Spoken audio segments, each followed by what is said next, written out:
My channel কনশিকাস লাইফস্টাইলে তোমাদের সবাইকে জানাই অনেক অনেক ওয়েলকাম। তোমরা হয়তো ভাবছো এত ভোর ভোর, আর এখন কিন্তু ঘড়ির কাঁটায় বাজে 4:26। তো এত ভোর ভোর উঠে আমরা কোথায় যাচ্ছি থাম্বনেল আর টাইটেল দেখে নিশ্চয়ই বুঝতে পারছো। তো চলো পুরো শেষ অবধি দেখতে থাকো, আশা করছি তোমাদের সকলের খুব ভালো লাগবে। অ্যান্ড যদি ভালো লেগে থাকে অবশ্যই লাইক কমেন্ট শেয়ার করে দিও, আর পাশে থাকে বেল আইকন করে প্রেস করে দিও, অ্যান্ড আমার চ্যানেলটাকে সাবস্ক্রাইব করে দিও। তো চলো, আর যারা যারা আমার ফেসবুক ফ্রেন্ড আছো তারা আমার ফেসবুক পেজটাকে ফলো করে দিও।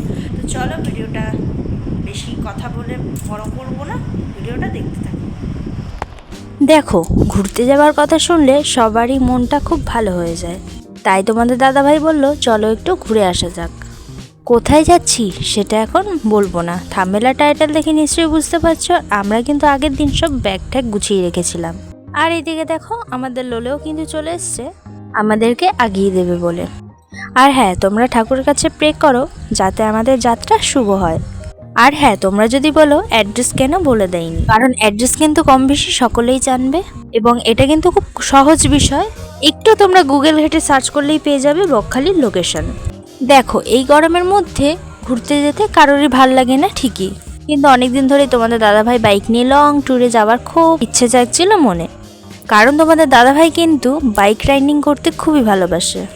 আর আশা করছি তোমরা সেটা দেখেই বুঝতে পারছো। হ্যাঁ, তোমাদের দাদাভাইয়ের কাছে কিন্তু রাইডিংয়ের জ্যাকেট সব কিছুই কিন্তু আছে। তাই ভাবলাম এই গরমের মধ্যেও কষ্ট করে হলেও একটু ঘুরে আসা যাক। আর আমরা ঠিক করি যে কোথায় যাব। তারপর ভাবলাম না, বকখালিতেই যাই। আর ভাবলাম তোমাদের সাথে একটা ট্যুর ব্লগও শেয়ার করা হয়ে যাবে, তাই বেরিয়ে পড়লাম একটু ঘুরতে আর কি।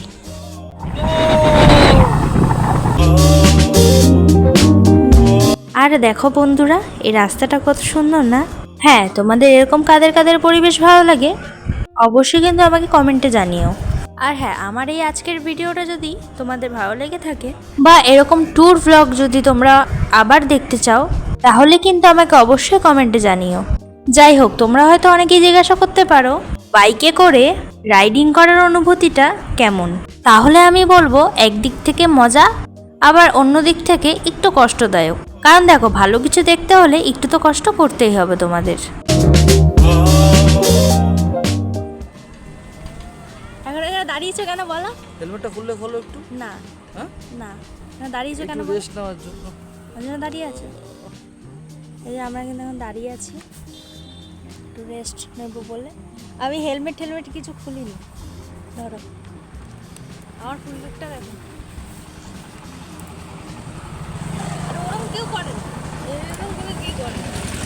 আর হ্যাঁ, আমরা কিন্তু এখন স্টে করেছিলাম কাশীনগর। আর কি বলতো, সবচেয়ে বড় কথা হচ্ছে এটাই, যে গাড়িটা চালায় না, তার কতটা যে কষ্ট হয় সেটা একমাত্র যে গাড়ি চালায় সেই বোঝে। আর হ্যাঁ, এটা কিন্তু আমার পার্ট 1 ব্লগ ভিডিও। এরপর তোমরা কিন্তু পার্ট 2 দেখতে পাবে। সো ফ্রেন্ডস, আমরা কিন্তু আবার রেডি হচ্ছি, আর এখন আবার রওনা দেবো আর কি আমাদের লোকেশন। আর হ্যাঁ, যেটা বলছিলাম সেখানেই আমি বলে দেব তোমরা বকখালিতে গিয়ে কোন হোটেলে থাকতে পারো। আর খুব কম বাজেটে কিন্তু তোমরা খুব সুন্দর হোটেল পেয়ে যাবে। এখানে গাড়ি ঘোড়ার আওয়াজে তাই আমার অরিজিনাল ভয়েসটা দিলাম না, তোমরা কিন্তু কেউ কিছু মনে করো না।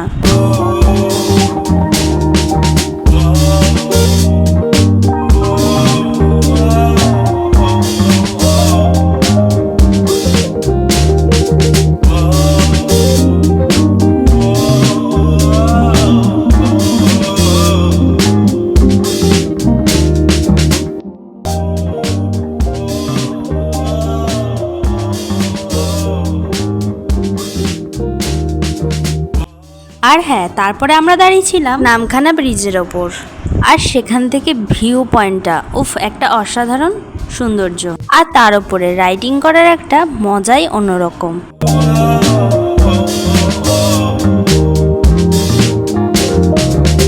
আর হ্যাঁ, বকখালিতে এসেই কিন্তু তোমরা প্রচুর হোটেল পেয়ে যাবে। ও হ্যাঁ, আরও একটা কথা, আমরা যেই হোটেলে স্টে করেছিলাম সেই হোটেলে যদি তোমরা থাকতে চাও অবশ্যই আমার চ্যানেলের নামটা কিন্তু বলবে, তাহলে কিছু টাকার ডিসকাউন্ট তোমরা পেয়ে যাবে। আর এই যে সেই হোটেল যেখানে আমরা স্টে করেছিলাম, হোটেল আমন্ত্রণ। তো ফ্রেন্ডস এখন কিন্তু যাচ্ছি আমরা খেতে। তো চলো ওখানে মেনুতে কী কী আছে সেটা তোমাদের সাথে শেয়ার করবো। পুরো ভিডিওটা দেখতে থাকো আর সঙ্গে থাকো। দেখো, তোমরা চাইলে হোটেলের বাইরেও খেতে পারো, আবার হোটেলেও কিন্তু খেতে পারো, এটা সম্পূর্ণ তোমাদের ব্যক্তিগত ব্যাপার। বাট আমি মনে করি এই হোটেলের খাবারটা কিন্তু দারুণ সুস্বাদু ছিল। ও বাবা, এ কি, পিছে এসে দেখি বিশাল রোদ। ও হ্যাঁ, আরেকটা কথা, বাইরের খাবার কিন্তু হোটেলে তোমরা নিয়ে যেতে পারবে না, মানে বাইরের খাবার কিন্তু হোটেলে অ্যালাউ নেই। আর হোটেলের খাবারের বাজেট কিন্তু শুরু হচ্ছে মাত্র 70 টাকা থেকে। আর মেনুতে কিন্তু তোমরা অনেক কিছুই পেয়ে যাবে।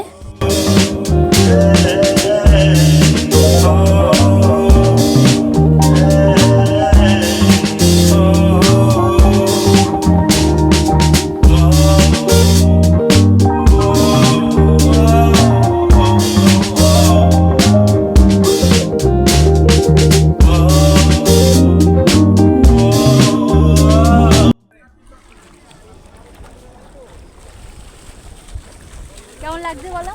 ভালো লাগছে। তোমার তো অনেকবার, আমার এই ফার্স্ট টাইম।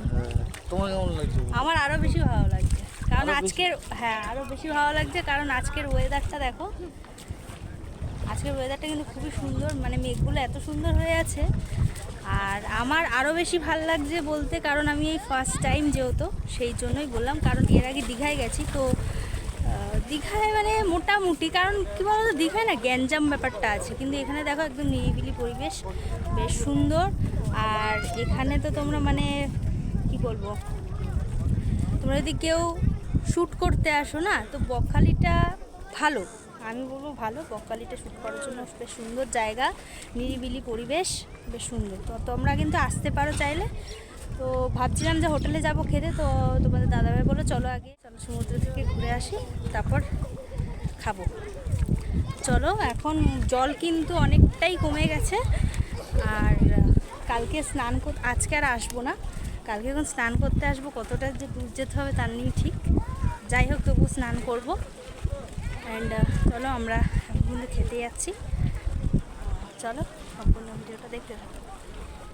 কী গো, টাটা করে দাও।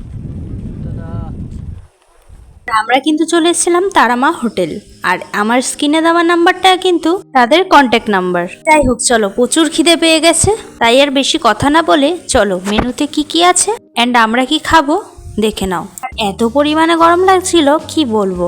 আর এখানে হালকা ফুলকা আমরা টিফিন করে নিয়েছিলাম, আর সকালে টিফিনে কিন্তু অনেক কিছুই তোমরা পেয়ে যাবে। আর আমরা এখানে নিয়েছিলাম লুচি আর ঘুগনি। আর আমি কিন্তু এই হোটেলের মেনু কার্ডটা কিন্তু পুরোটাই দিয়ে দিয়েছি, তোমরা চাইলে দেখে নিতে পারো।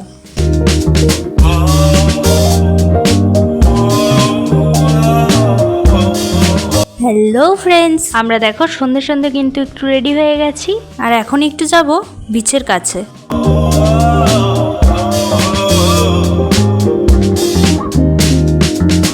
আর বলে রাখি, বিচে এসে কিন্তু তোমরা বসার জন্য চেয়ারের ব্যবস্থাও কিন্তু পেয়ে যাবে। আর দুজনের চেয়ার ভাড়া কিন্তু 20 টাকা, মানে একজনের 1 ঘন্টায় 10 টাকা। আর সমুদ্রের সৈকতের সামনে বসে তোমরা যদি এই সুন্দর ম্যাসাজের অনুভূতি যদি পেতে চাও, তবে মাত্র 50 টাকায় কিন্তু তোমরা পেয়ে যাবে এই সুন্দর ম্যাসাজের অনুভূতি। তার সঙ্গে সমুদ্রের আকাশে সুন্দর চাঁদের আলোতে বসে গরম চায়ে চুমুক দিয়ে এই সমুদ্র সৈকতের সুন্দর অনুভূতি নিতে পারো। আর এটা ছিল লেবু চা, দাম হচ্ছে মাত্র 20 টাকা। দেখো, আমরা যেখানে বসেছিলাম এতক্ষণ কিন্তু কোনো জলই ছিল না, আর এখন দেখো কি হারে জল বাড়ছে, কারণ এই টাইমটা তখন জোয়ার শুরু হয়েছিল। দেখো নিমিষের মধ্যে যেন কত জল।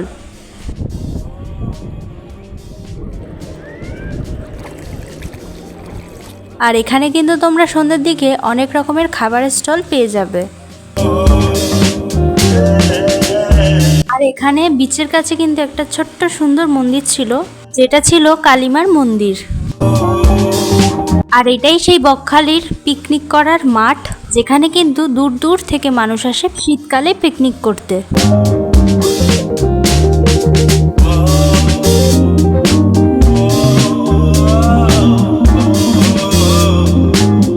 আর এখন আমরা চলে এসেছি কিন্তু ঠিক বিচের পাশে একটি দোকানে, আর এখানে দেখলাম চিকেনের খুব সুন্দর সুন্দর আইটেম বিক্রি হচ্ছিল। তো আমরা ভাবলাম একটু ট্রাই করা যাক। আর সত্যি এটা এত সুন্দর খেতে যে যেটা আমাদের কলকাতার বড় বড় রেস্টুরেন্ট এত সুন্দর খাবার করতে পারবে না। তোমরা আসলে কিন্তু ট্রাই করো। সো ফ্রেন্ডস, আমরা কিন্তু হোটেলে চলে এসেছি আর আমাদের রাতের ডিনার কিন্তু চলে এসেছে আমাদের রুমে। চলো আমরা কি কি আইটেম নিয়েছিলাম একটু বলে দিই।